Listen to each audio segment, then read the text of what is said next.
Meu amigo, minha amiga, eu estou aqui passando esse vídeo e o propósito meu nesse vídeo, bem rápido, é ser bem objetivo, ao ponto, né?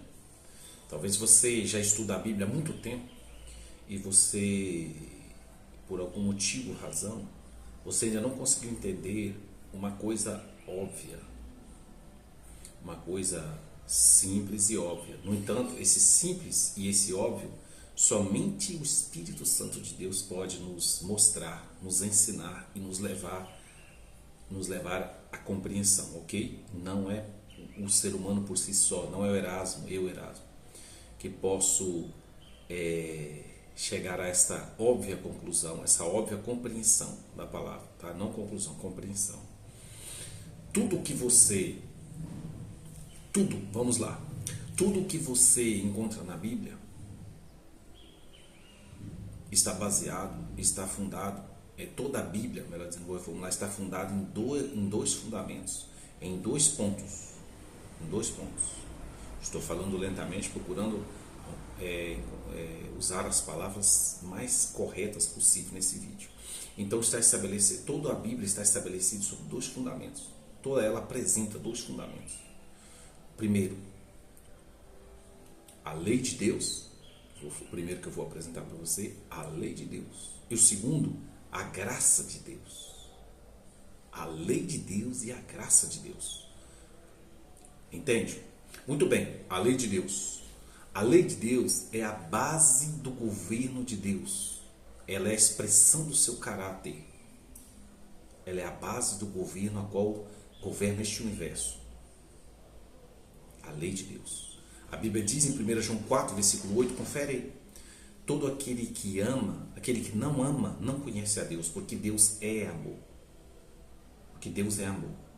Assim, a sua lei diz, amarás ao Senhor, teu Deus, não é isso?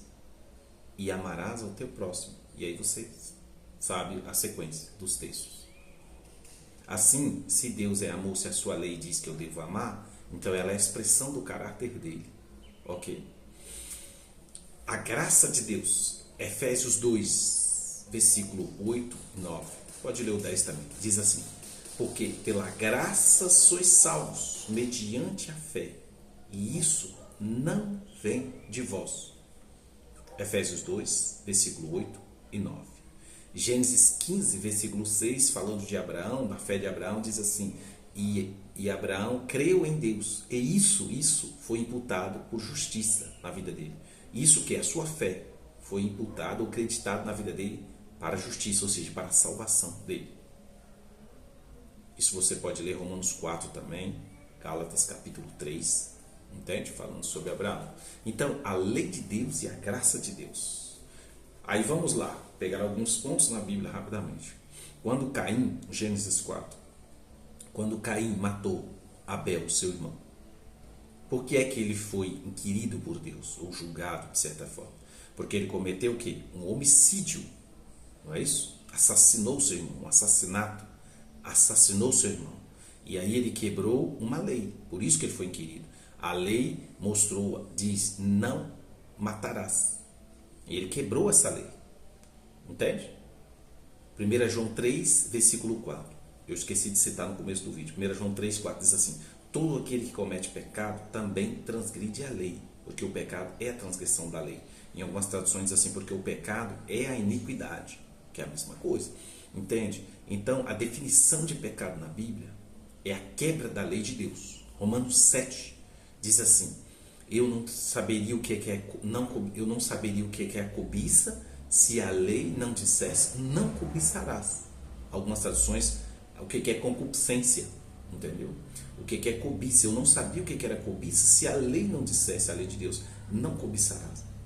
Então, o que mostra o pecado é a lei de Deus. Romanos 3, versículo 20 também. Entendeu? Em razão de que, pelo meio da lei, vem o pleno conhecimento do pecado. É a lei de Deus que mostra o pecado. Você entende? Ou quando Israel cometia um erro no deserto, o que eles faziam? Cometiam a idolatria, né? Adorava algum Deus, quando Arão fez o bezerro de ouro lá, consentiu com Israel, lembra? Eles fizeram o quê? Eles praticaram a idolatria. E no mandamento diz o quê? Não terás outro Deus diante de mim. Então toda vez que o ser humano peca, toda vez que Israel pecava, alguma lei ele quebrava. Ou a idolatria, que foi um dos mais que eles quebraram, entendeu? A imoralidade sexual, não adulterarás, entende? Então pecado é definição, o que é pecado? É a lei de Deus que define o que diz o que é pecado para nós, entendeu? É ela. Eu não saberia o que é pecado se a lei não dissesse, né? Eu não sabia o que é cobiçarás se a lei não dissesse não cobiçarás. Ela que mostra o que é pecado, entende? Esses são os dois, esse é o fundamento, um ponto, o fundamento da Bíblia.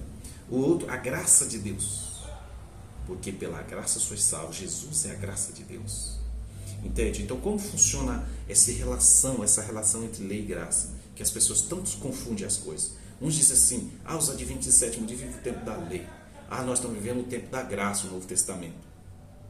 Será que é assim? Não é nada disso, isso é equívoco. Abraão, ele é o pai da lei ou o pai da fé? Conhecido entre os cristãos, entre os evangélicos, entre o mundo cristão. Ele é o pai da fé, mas ele não está no Antigo Testamento. Então ele deveria ser o pai da lei, entende? Não tem fundamento isso daí. A verdade é que a relação é esses dois pontos, os dois fundamentos, a Bíblia está estabelecida. Aquele cordeirinho que era morto no Antigo Testamento representava quem? Cristo, que morreria no nosso lugar.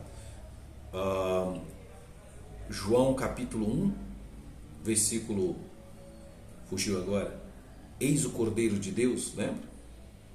Eis o Cordeiro de Deus, está no Evangelho de João, eis o Cordeiro de Deus que tira o pecado do mundo. Me fugiu o texto agora, confira, está no Evangelho de João, né? Quando Jesus apareceu vindo para João Batista, lembra? João Batista diz assim, acho que está no Evangelho de João, acho que no capítulo 3, se não me engano. Eis o Cordeiro de Deus, João 1,18, não, acho que é João 1,18, se não me engano. Eis o Cordeiro de Deus que tira o pecado do mundo. Quem tira o pecado do mundo é Jesus Cristo. Então aquele cordeirinho no Antigo Testamento apontava para Cristo, que salva o ser humano. Então vamos chegando a um ponto profundo. Então a lei e a graça de Deus, elas andam juntas, não tem negócio de separação. Quando o ser humano peca, ele quebra a lei de Deus. Então ele precisa de um Salvador, porque ele quebrou uma lei que ele não tem condições de pagar. Então ele precisa de Cristo, ir a Cristo. Então, confessando o pecado, se confessar o vosso pecado, 1 João 2, né? Se confessar, 1 João 1,9, né? Se confessar o vosso pecado, ele é fiel e justo para os perdoar de todo o pecado. Entende? Então, o ser humano confessa o pecado a Cristo e Cristo recebe esse pecado como se ele fosse portador de pecado, e ele concede ao ser humano arrependido e contrito a sua graça, a salvação.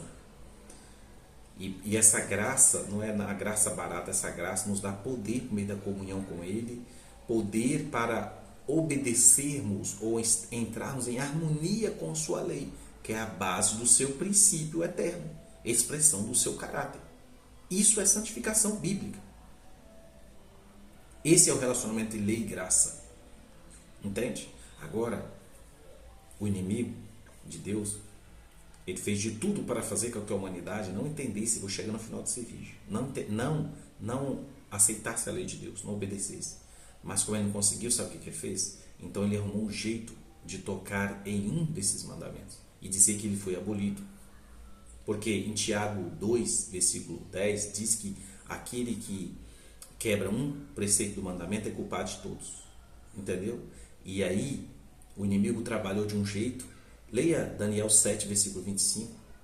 Cuidará de mudar os tempos e a lei de Islã. Assim ele trabalhou para levar a humanidade a achar que um mandamento foi abolido, foi esquecido, enfim, e foi trocado. Assim o ser humano, para levar o ser humano a transgredir a lei de Deus do mesmo jeito. Por isso é que aconteceu essa situação. Entende? E a humanidade, o mundo cristão tem acreditado nessa mentira. Mas a lei de Deus é eterna, o princípio do governo de Deus, ela sempre existiu, não passou a existir só quando Moisés em Êxodo 20 escreveu.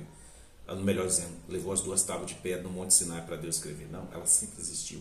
Ela estava no coração de Adão, do homem, quando o homem quebrou. E detalhe, em Hebreus 8, versículo 10, fala que a aliança que Deus vai fazer nos últimos dias com o ser humano é escrever na mente e no coração esta lei novamente. Lei que as pessoas muitas vezes dizem que ela foi abolida. Toma cuidado, meu irmão. Entende? Então essa é a estratégia. E o inimigo tem conseguido na vida de muitos acreditar de que a lei de Deus foi abolida. Entende? Quando ela é um princípio eterno. E Deus não só, ela não foi abolida, como ela será inscrita, imprimida no coração e na mente. Hebreus 8, versículo 10. De versículo 10 em diante. Que Deus abençoe, que você seja livrado desse terrível e fatal engano dos últimos dias. A lei de Deus é a base do seu governo eterno. E a graça de Deus é Jesus Cristo, pelo qual nós somos salvos de nós mesmos e colocados em harmonia com o seu princípio eterno do universo. A sua lei. Deus abençoe. Que você esteja com os olhos abertos, meu amigo, nesses dias que estamos vivendo.